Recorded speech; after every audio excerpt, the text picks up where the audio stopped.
eu sou a Dani Sandrini e estou participando do Festival das Marias. Nesse vídeo a gente vai falar sobre construção de projetos fotográficos.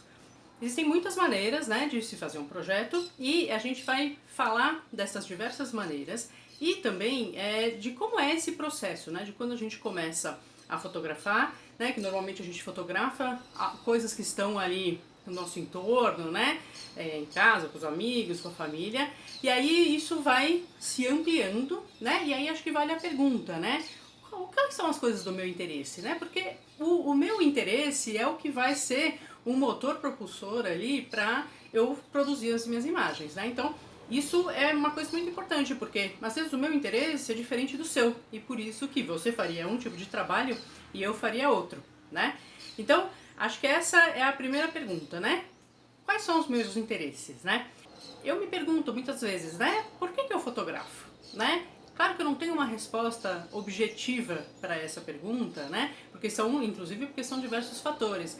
Mas, bom, eu gosto muito eu sempre tive interesses em conhecer coisas novas, de conhecer pessoas, eu gosto muito de pessoas, eu quero saber quem é esse outro, Eu quero saber esses outros lugares, o que eles têm ali para além da superfície, Isso é algo que sempre me motivou.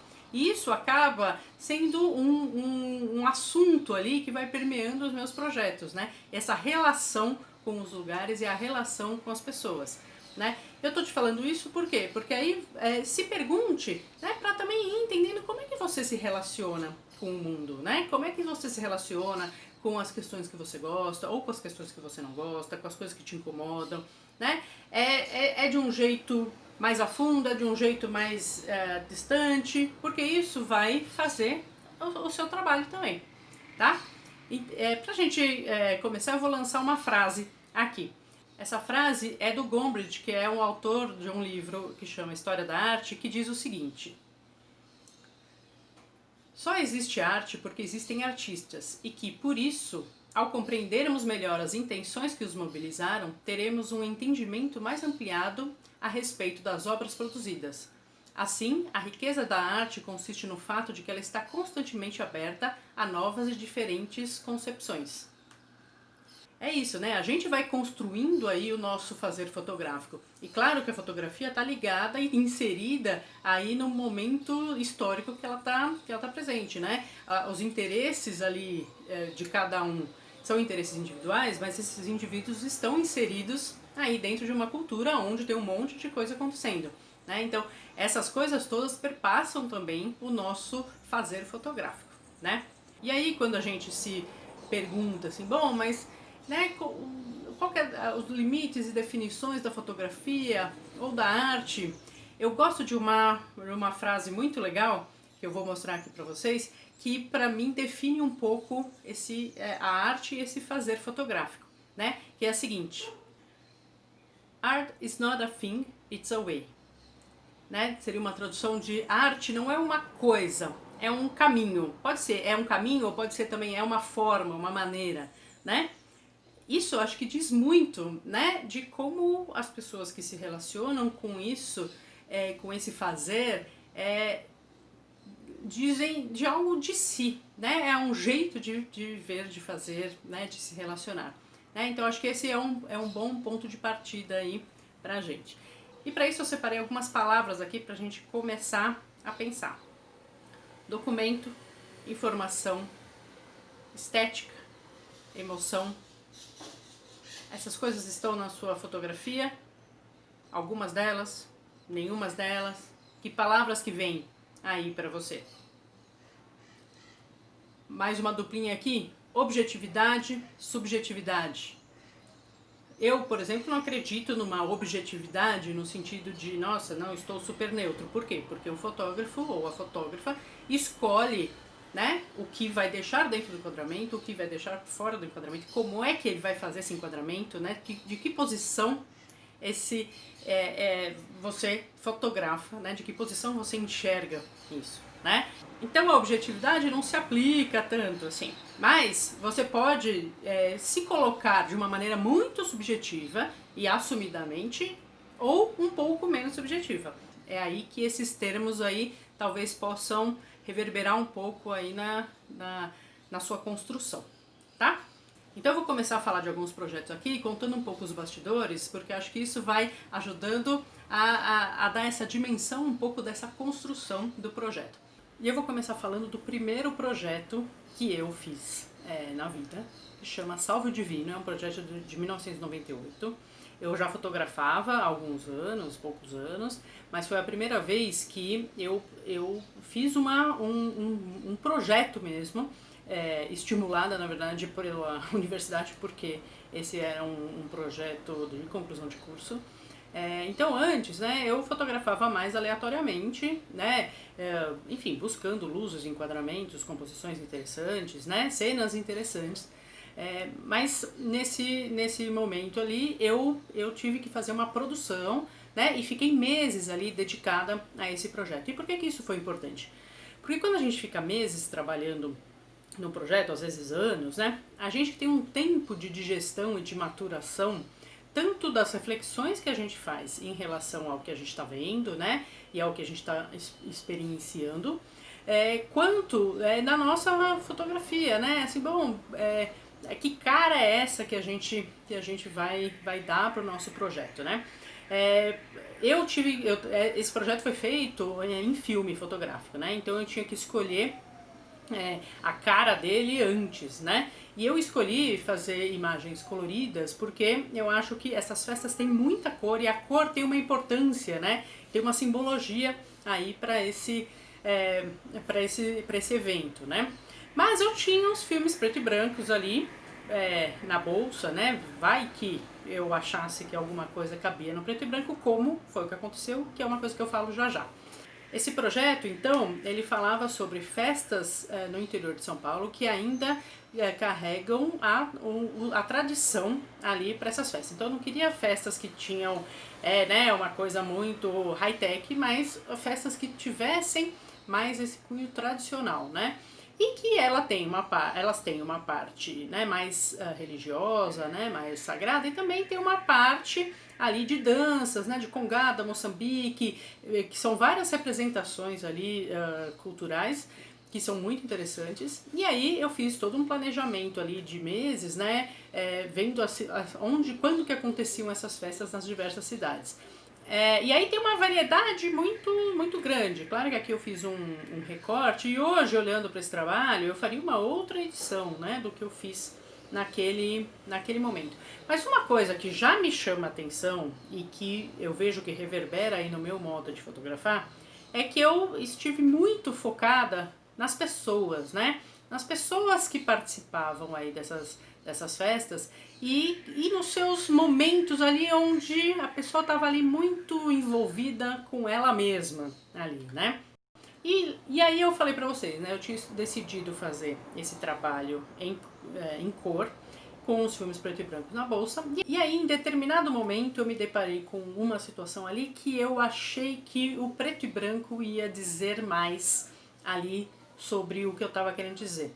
Em uma das festas tinha um momento ali onde as pessoas faziam um grande almoço coletivo, assim, com panelas super grandes, né, como vocês podem ver aqui nas imagens,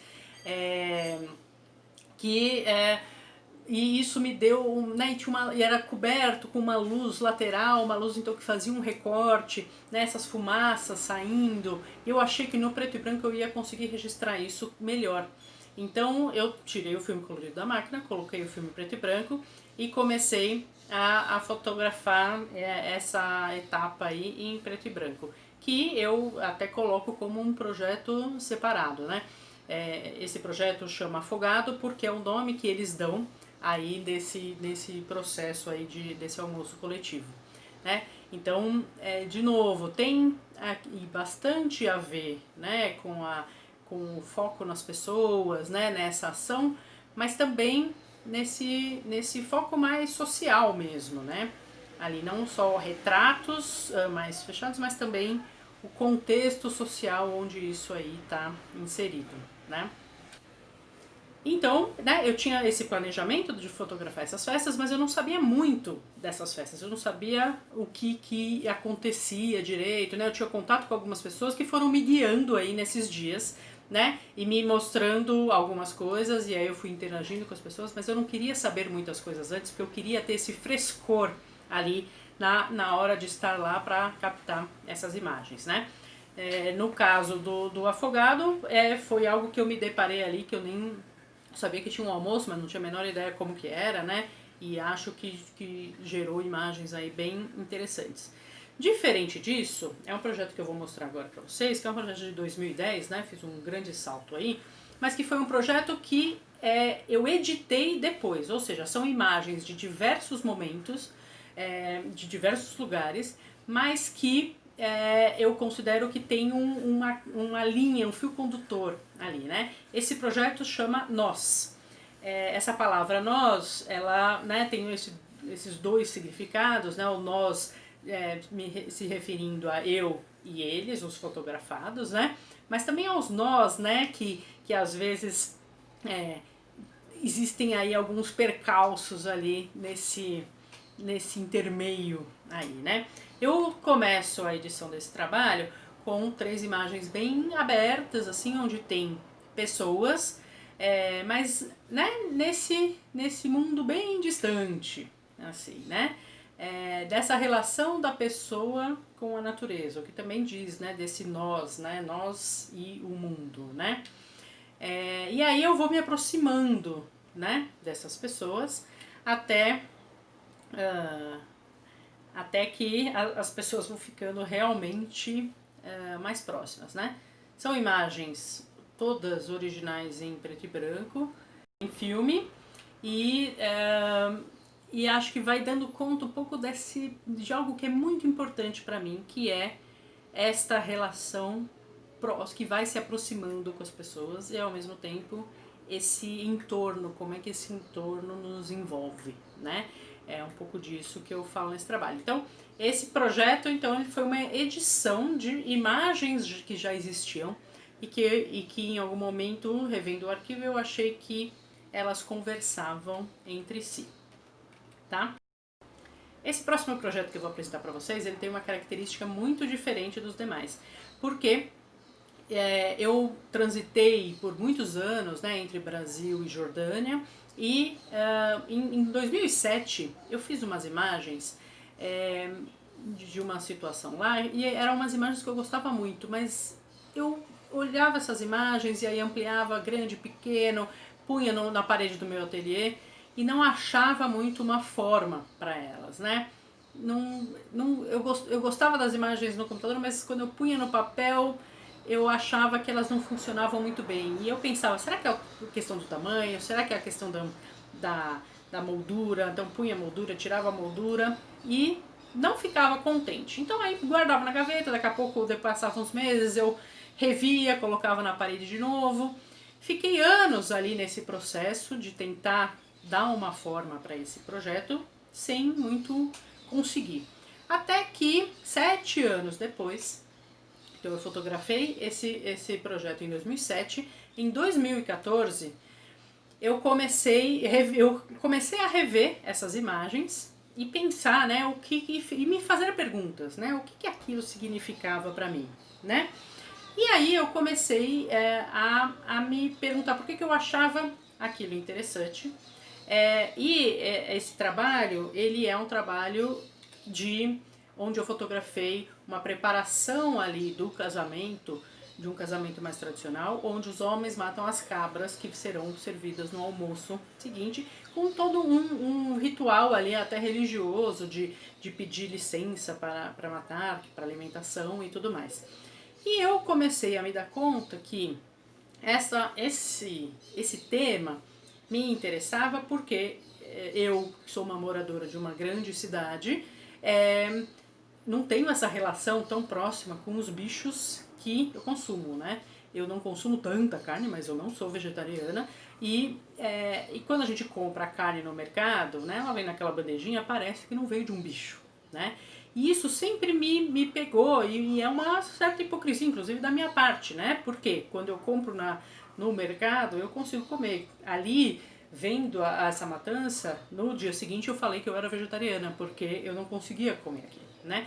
Então eu estava olhando para minha própria hipocrisia, assim, né? Então, e de como a gente, na cidade, a gente está muito afastado desse ritmo natural ali de quem mora em cidades menores, né? E que tem uma relação muito diferente tanto com a criação quanto o consumo, né? A gente não participa disso numa cidade grande, né? E aí eu entendi que tinha algo ali muito orgânico, muito visceral ali nesse meu questionamento, né?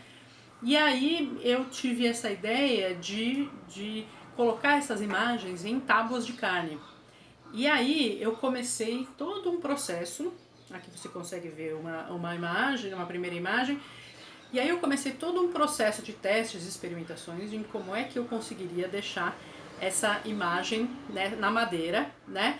E aí eu fiz, esse é o trabalho final, né, que virou uma instalação, que são tábuas de madeira com um talher, e essas tábuas contêm essas imagens que eu fiz nesse dia. Um processo que foi super artesanal, né? Então foi um mergulho ali mesmo no fazer fotográfico, no fazer da impressão fotográfica, né?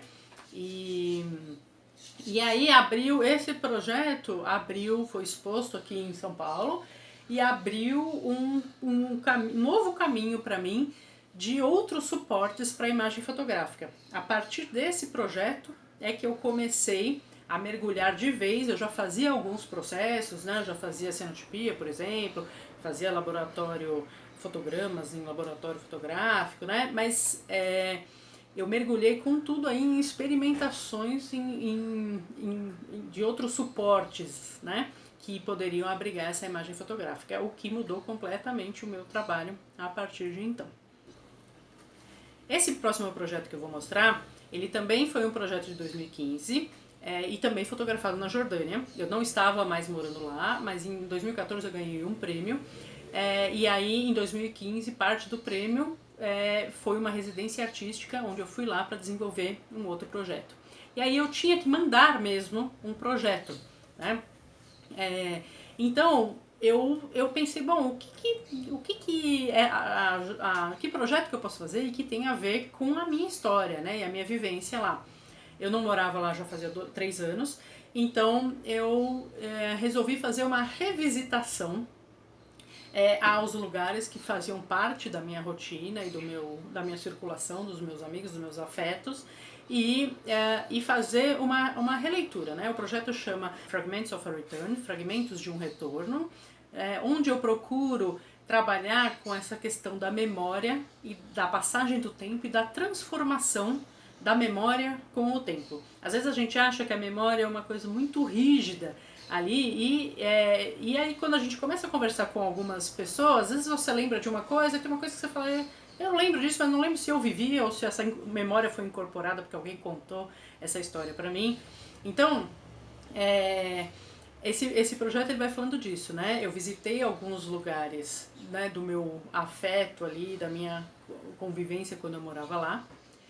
Fiz lambi-lambis com essas imagens, colei no muro desses mesmos bairros e esperei um tempo e refotografei. Então, o projeto final, ele é a refotografia das imagens que sofreram interferências diversas, que eu não tinha o menor controle, tal qual a nossa memória, né? A gente não sabe como é que a nossa memória vai se comportar, e de repente a gente lembra de coisas, não lembra de coisas, tem essas interferências, então era um pouco disso que eu tô falando nesse projeto.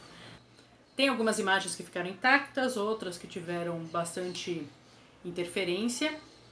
As imagens vão contando de coisas que eu achava muito interessantes, né? Por exemplo, algumas construções, né? O desenho dos portões, uma luz que tem lá que é muito característica, né? E os tapetes sempre nas lajes, muitas lajes, né? É uma cidade de montanhas, então com muitas lajes muitos tapetes estendidos nas lajes, porque é um povo que gosta muito, né, de tapetes. Então esse foi um projeto aí que mistura arte urbana, né, e que tem várias etapas de construção, né. E como eu falei para vocês no outro projeto, né, eu comecei um processo aí de experimentação fotográfica, de processos artesanais, né, de outros suportes fotográficos. Um dos processos que eu fiquei bem empenhada aí nas pesquisas e no estudo é um processo que utiliza impressão solar e pigmentos naturais e que, para mim, isso já me interessa porque eu tenho uma ligação forte com a natureza e com esses ciclos, né, da natureza, e também porque produz imagens impermanentes, até por isso que ele não foi tão valorizado na história da fotografia, esse processo, né? Porque ele produz imagens impermanentes que vão se transformando com o tempo, né? Então, são duas formas, né? Uma forma é num papel, que eu estou mostrando aqui agora para vocês, papel utilizando o pigmento do genipapo. O genipapo é um pigmento que muitos indígenas utilizam para pintura corporal, que tem um significado bem interessante para eles, e aí eu utilizei esse mesmo pigmento para fazer essas imagens. E também tem a impressão na própria folha de planta, então nesses dois processos a imagem ela é viva, né? A folha vai secando, vai quebrando, vai tendo uma transformação ali na folha, né? Vai dobrando ali, e a imagem também vai se transformando, vai perdendo contraste, né, com o tempo. Isso dialoga, né, com a cultura indígena que está em transformação, embora muitos querem fazer com que a gente acredite que é uma cultura que ficou congelada 500 anos atrás, o que não condiz com a realidade, né, é uma cultura que está em permanente transformação. E também, né, como a imagem ela vai chegando, vai se transformando com o tempo, podendo chegar quase ao apagamento, né, eu também estou fazendo um diálogo com o apagamento histórico que a cultura indígena sofre em nosso país, né? Então, esse é um projeto realizado em 2019 que está circulando em 2020 aí por alguns lugares. E agora eu vou mostrar para vocês, né, um último projeto, que é o meu projeto mais recente. É um projeto que eu fiz durante a pandemia, agora em 2020. E ele teve um processo de criação completamente diferente dos anteriores, né? Bom, a pandemia chegou, né? Eu estava com várias coisas marcadas, né, de projetos em diversas cidades, e aí a pandemia chegou, tudo isso foi cancelado, e eu, que sou uma fotógrafa de campo, me deparei com a seguinte questão: bom, como é que eu vou continuar o meu trabalho se não, esse campo aí eu não posso chegar nele, né? E aí teve aquela primeira semana onde a gente foi recebendo e-mails cancelando tudo e a mídia cobrindo incessantemente, né, os casos, os óbitos, as famílias e tudo mais, mas muito de quem estava na rua, né, de quem não estava podendo ficar dentro de casa. E eu, nas primeiras semanas, conversando com amigos, eu já percebi que os desafios de cada um eram desafios completamente diferentes. Porque para uma pessoa que tem um trabalho, que foi trabalhar em home office, o desafio dela é um. Se essa pessoa tem filhos ou não, o desafio é outro. Se tem filhos em idade escolar, o desafio é outro. Se tinha condição de ter alguns computadores em casa, é um tipo de desafio. Se não tem condição de ter computadores em casa, é outro tipo de desafio. Né? Pessoas que moram sozinhas têm um desafio diferente. Pessoas que moram com pessoas que fazem parte do grupo de risco têm outros desafios. E eu fui percebendo que, dependendo das condições aí, físicas, financeiras, geográficas, psíquicas, cada pessoa tinha um desafio muito diferente. Então eu pensei em um momento onde a gente está tendo uma pandemia acontecendo simultaneamente no mundo inteiro e a gente consegue falar com as pessoas ao redor do mundo, né? E assim surgiu o projeto Quarantine. Ele foi feito remotamente, ou seja, né, eu estava na minha casa fotografando uma pessoa que estava na casa dela em outro país. Por exemplo, essa primeira imagem foi feita na Eslovênia, onde eu procurava captar alguma parte da rotina que tinha, ou da rotina ou de algum desafio que tinha mudado justamente por conta da pandemia, né? essa senhora, por exemplo, que corria fora, faz agora Cooper no apartamento para manter a saúde física e mental, né? Então são diversas localidades, eu fotografei ao todo 40 países, 110 pessoas de 40 países diferentes, inclusive o Brasil, de diversas regiões, cada um com seu desafio, né? Então, desde coisas positivas, né, que as pessoas foram percebendo, por exemplo, né, o Michael com a sua filha, ele no trabalho, ele estava em trabalho home office durante a pandemia, quando o trabalho dele era no escritório, ele gastava quase 4 horas de trânsito da sua casa até o seu trabalho. E ele viu durante a pandemia como o seu dia estava rendendo mais e inclusive o quanto ele conseguia passar mais tempo com a sua filha, né? Então são algumas situações, né? O Pascal, por exemplo, em Luxemburgo, tem uma funcionária que trabalha com ele há muitos anos e ele dizia, né, que a casa dele era quase um dormitório, porque ele passava o dia inteiro trabalhando, saía de lá, ia encontrar alguns amigos e tudo mais, e a funcionária dele que organizava a casa dele, comprava o que precisava e que fazia a casa funcionar, mas a casa para ele era quase um dormitório.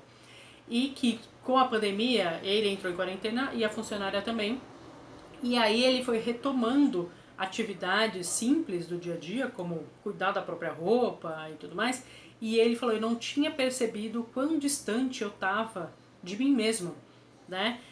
A casa como esse lugar que faz parte da gente mesmo, né?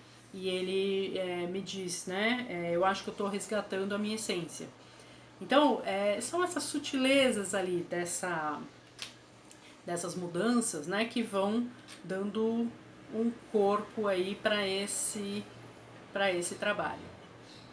E a gente tem situações diversas, né? Por exemplo, aqui é o George, que é um americano, que o filho dele veio de outra cidade, então eles montaram essa barraca no jardim do lado de fora da casa para o filho passar os 14 dias ali, né, tentando impedir algum possível contágio ali, até porque a mãe dele, que é essa senhora idosa que está na imagem também, foi para ficar com ele durante a quarentena.